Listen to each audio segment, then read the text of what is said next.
מה קורה יוטיוב? כאן חגי מצווה מהערוץ. שכחתי מה השם של הערוץ. סקרי גיימינג. אז כן, היום נמצא... אני שכחתי פתאום זה. לא באמת, זה סתם כזה. לא, אני יודע, היה לי בלקאוט.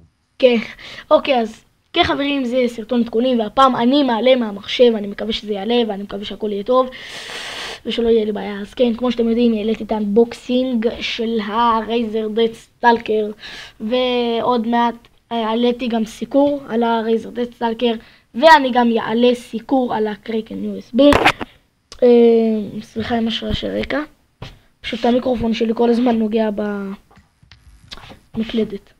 כן, כמו שראיתם יש לו כמה מיקרופונים. כן, יש לי איזה 800 פה. 3, אל תגזים. כן, אם המיקרופון של הרייזר לא עובד, אז אני פשוט, יש לי את המיקרופון שטח, שהוא מציל אותי. אז כן, זה הסקייפ שלי, נדב.il1, וזה הסקייפ של אוריאל סקר גיימינג, כך קוראים לו. זה, אתם יודעים, כל מיני, הנה יש פה קישור, כל השטויות פה. יוטיובר אוריאל, שתי קווים כאלה, סקר גיימינג.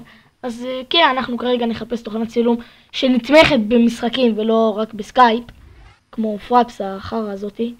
זונה של... פיפ. אז כן, מקווים שנהנתם.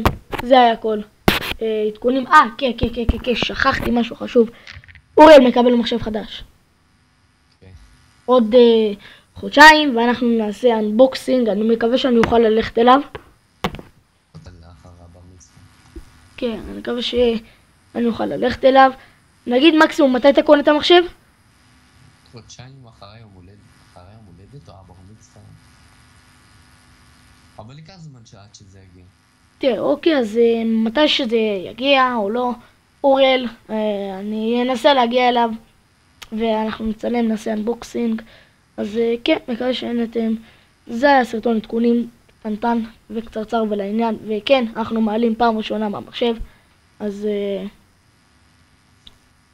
ביי.